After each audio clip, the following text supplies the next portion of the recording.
Hello guys, good morning. Welcome back to our YouTube channel Maths Tutorial by Divesh sir. This is our lecture number 25, chapter number 5, Continuity and Differentiability. So हम पिछले class में रोज theorem के बारे में देखे थे. आपको अच्छे से जानना है तो आप मेरे आई बटन में क्लिक करके आप चेक कर सकते हो. और इस क्लास में हम लोग पढ़ेंगे लैग्रेंज मीन वैल्यू थ्योरम. सो लैग्रेंज मीन वैल्यू थ्योरम है क्या, उसको हम डिटेल में देखते हैं पहले. So let f(x) be a function defined on AB such that it is continuous on closed bracket of AB, differentiable on open bracket of AB. तो अगर f(x) एक continuous f(x) एक फंक्शन है और वो continuous on AB है, closed bracket of AB है, और differential on open bracket of AB है, then there exists a real number c belongs to AB. एक c होगा जो कि AB के अंदर होगा such that F dash C मतलब उसका डेरिवेटिव जो है वो हो जाएगा F of B minus F of A upon B minus A. So हम इसको ज्योमेट्रिकली देखते हैं क्या है, ज्योमेट्रिकल मतलब क्या है वो भी देख लेते हैं. Let F X be a function defined on A B such that the curve Y is equal to F X is continuous on curve between points A F of A B F of B. तो अगर ये दोनों के बीच में वो continuous है accept at the end points, and point को छोड़ के, ठीक है. जैसे कि हमने ये कर्व ड्रॉ किया है, इस कर्व में ये तो कंटिन्यूस है, ए से लेके बी तक कंटिन्यूस है. Then there exist a point on the curve such that the tangent at this point, the tangent at this, then there exist a point on the curve such that the tangent at there is parallel to the chord joining the end points of the curve. इसका मतलब है कोई एक ऐसा एक point होगा, there exist मतलब कोई एक ऐसा एक पॉइंट होगा जहां पे आप टेंजेंट ड्रॉ करोगे वो हमेशा पैरेलल होगा. अगर दो एंड पॉइंट को अगर हम ज्वाइन करके जो कॉर्ड बनाएंगे उसके साथ वो पैरेलल हो जाएगा. ये हो जाएगा हमारा ज्योमेट्रिकल इंटरप्रिटेशन. मतलब क्वेश्चन दो टाइप के आ सकते हैं. Lagrange mean value theorem prove करो तो इस तरह से कर सकते हैं, या फिर हमें पूछा गया होगा कि दो पॉइंट दे दिया गया और वो दोनों पॉइंट से हमें एक सी पॉइंट ढूंढना है जिसमें जो टेंजेंट जाएगा वो कॉर्ड के साथ पैरेलल होगा. तो हम उस सेम मतलब ही करेंगे, लैग्रेंज मीन वैल्यू थ्योरम में ही अप्लाई करेंगे. सो सीधा सा मतलब रहा, by Lagrange mean value theorem F dash C is equal to F of B minus F of A upon B minus A. F dash C मतलब derivative मतलब tan theta हो जाता है या फिर टेन साई लिख सकते हैं, और ये तो एफ डैश सी ही है. स्लोप ऑफ कॉर्ड, ये टेन मतलब हो जाता है हमारा स्लोप ऑफ कॉर्ड हो गया, और ये एफ डैश सी मतलब हो गया slope of tangent at C F of सी.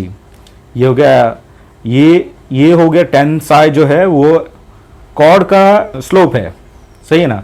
और ये जो है at C and F of C में टेंजेंट का स्लोप है, वो दोनों बराबर हो जाएगा. तो अगर स्लोप बराबर हुआ तो सीधा सा मतलब वो दोनों पैरेलल है. हम लोग पढ़े थे m1 is equal to m2. तो उसके अकॉर्डिंग कुछ क्वेश्चंस करते हैं. सो पहला क्वेश्चन है verify Lagrange mean value theorem for the function f of x is equal to x minus 3, x minus x, x minus 9 on the interval 3, 5. 3, 5 में ये हमें वेरीफाई करना है Lagrange mean value theorem prove हो रहा है या नहीं.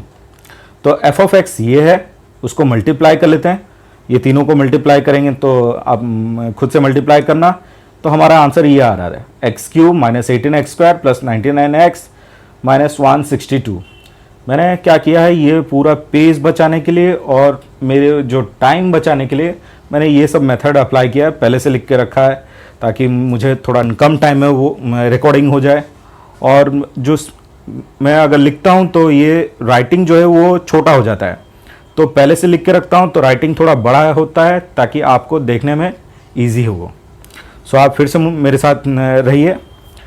F of X is equal to ये हो गया. Then by Lagrange theorem F dash C is equal to F of B minus F of A upon B minus A. तो F dash सी को एफ डैश सी रखते हैं, F of B ये है हमारा ए, है ना, और ये है हमारा बी, ये ए ये बी.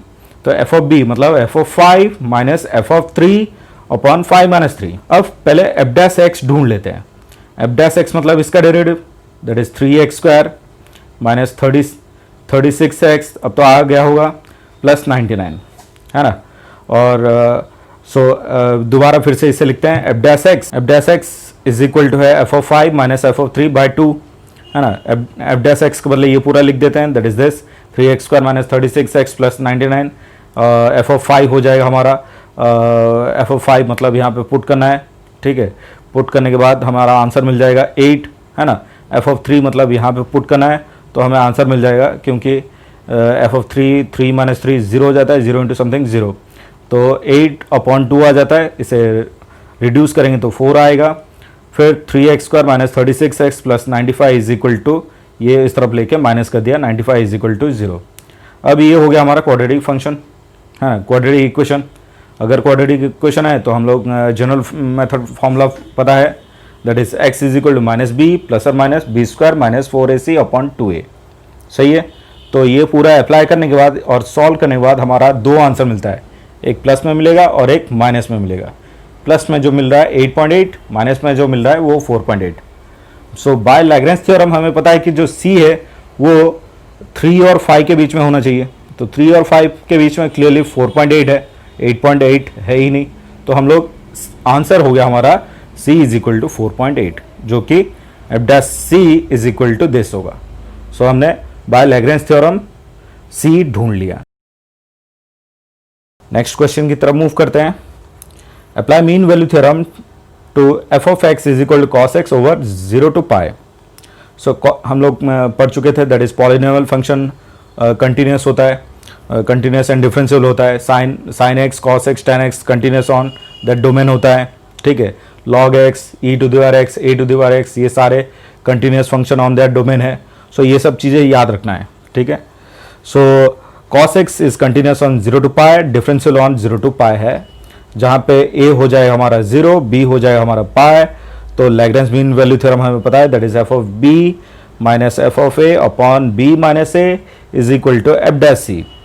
तो b जो है वो पाई है, that is F of pi minus F of a मतलब 0, that is b minus a, that is pi minus 0, और एफ डैश c मतलब इसका डेरिवेटिव, ये हो गया हमारा एफ एक्स है, इसका डेरिवेटिव कर लेंगे तो हमें क्लियरली है माइनस साइन c, क्योंकि c यहाँ पे x होता है तो x डालते हैं, यहाँ पे c है तो इसलिए हम लोग डालेंगे साइन c। तो f ऑफ पाई मतलब यहाँ पे पाई पुट करना है, तो cos pi minus F of 0 मतलब cos 0 upon pi minus 0 is equal to minus sine c। तो cos पाई की वैल्यू -1 है, माइनस cos 0 की वैल्यू 1 है, अपॉन 2 यहाँ आ जाएगा minus sine c, minus minus cancel out, तो क्लियरली साइन c हो गया हमारा 2 अपॉन पाई। तो क्लियरली c जो है वो साइन इनवर्स ऑफ 2 पाई है, 2 अपॉन पाई है। तो पहले हमें दिखाना पड़ेगा कि जो 2 अपॉन पाई है 0 से लेके, मतलब ये जो वैल्यू है वो 0 से लेके पाई के अंदर आता है या नहीं। तो पहले देख लेते, तो 2 अपॉन पाई करते हैं, that is 2 upon 3.14, that is 0.36 ऐसे क्या आता है, मतलब ये क्लियरली हो गया 0 से लेके 1 के बीच में आ गया है, सही। अब 2 अपॉन पाई के बदले हम लोग डाल देते हैं, क्या बताओ, साइन c डाल देते हैं, सही है। तो साइन c डालते हैं तो 0 से लेके 1, अब यहाँ पे साइन 0 0 होता है, साइन पाई बाई 2 1 होता है, तो हम सिर्फ c लिखेंगे तो ये 0 हो जाएगा, और 1 के बदले क्या हो जाएगा बताओ, पाई बाई 2। अब अगर ये 0 से लेके पाई बाई 2 के बीच में है, c जो है ये 0 और ये है पाई बाई 2, है ना, और ये है पाई, ध्यान देना इसको। c हमारा है, बोल दिया है 0 से लेके पाई बाई 2 के बीच में है, तो क्लियरली c 0 से लेके पाई के बीच में है, आए समझ में। तो क्लियरली c जो है वो 0 से लेके पाई के अंदर आ गया, तो सीधा सा मतलब हमारा ये जो हमने ढूंढा था वो सही है। So c is equal to sine inverse 2 upon pi, such that F dash c is equal to F of b minus F of a upon b minus a, Lagrange mean value theorem. So next question करते हैं। Apply mean value theorem to F of X is equal to E to the power X in 0 से लेके 1 के बीच में। So F of x E to the power X है, तो अभी मैंने पहले ही बता दिया था कि ई टू पावर एक्स जो है वो कंटिन्यूस ऑन द डोमेन है, तो ये कंटिन्यूस इन 0 से लेके 1, डिफरेंशियल इन 0 से लेके 1, और a हो गया हमारा 0, b हो गया हमारा 1। तो by Lagrange theorem F of b minus F of a upon b minus a is equal to F dash c।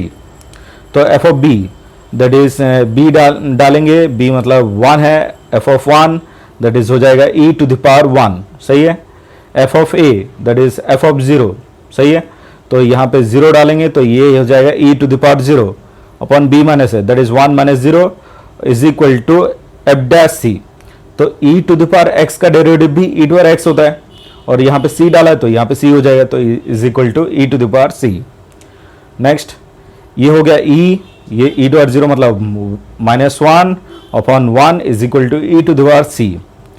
e to the power c हो गया हमारा e -1। अब मैंने क्या किया, log बेस e दोनों तरफ डाल दिया, तो log बेस e और यहाँ पे log बेस e -1, तो ये तो आगे आ जाएगा c log base e that is 1 होता है, सही है ना। तो सिंपल यहाँ पे आंसर हो गया c log बेस e -1 हो गया। अब e जो है वो हमारा नेपियर्स कांस्टेंट है, उसकी वैल्यू जो है 2.74 ऐसे कुछ आगे तक आ जाता है। तो क्लियरली जो 2.7 e जो है वो 2 और 3 के बीच में आ जाता है, 2 और 3 के बीच में आया, लेकिन हमें यहाँ पे दिया है e -1, क्योंकि हमें ये वेरीफाइड करना है उसके अंदर आता है या नहीं। तो e जो है 2 और 3 के बीच में आ गया, तो यहाँ पे e -1 है, तो मैंने दोनों तरफ चारों तरफ -1 कर दिया, तो 2 -1 1 e -1 3 -1 दैट इज 2। अब ये वैल्यू लाने के लिए मैंने सब में log e मल्टीप्लाई कर दिया, तो log e 1 log e, तो c लाने के लिए हमने क्या किया, log बेस e सब में मल्टीप्लाई कर दिया, तो ये हो गया log बेस e 1, ये हो गया log बेस e -1, और ये हो गया हमारा log बेस e 2। ठीक है, इसको हम रखते हैं, आप देखो समझो इसे, log base e 2, log base e 2 को हम लिख सकते हैं 2.303 log 2, और log 2 का आंसर हमें पता है दैट इज 0.3010। अब इन दोनों को मल्टीप्लाई करेंगे तो ये आ जाएगा 0.695, सही। अब हमने यहाँ पे log 1 की वैल्यू है 0, और ये हमने रिप्लेस कर दिया है c, और ये हो गया हमारा आंसर 0.695। तो आप यहाँ पे थोड़ा नोटिस करो, ये c जो है वो 0 से लेके 0.695 तक है, तो क्लियरली c जो है 0 से लेके 1 के बीच में लिख सकते हैं। अब 1 लाने के लिए मैंने क्या किया, ये तो 0.695 है, लेस देन 1 लिखा, 1 के बदले हम ये लिख सकते हैं log बेस e, डेफिनेटली लिख सकते हैं। अगर लिख सकते हैं तो ये पूरा डायरेक्ट हो गया, that is c greater than 0 less than 1, तो क्लियरली c बिलोंग्स टू क्या हो गया, 0 से लेके 1।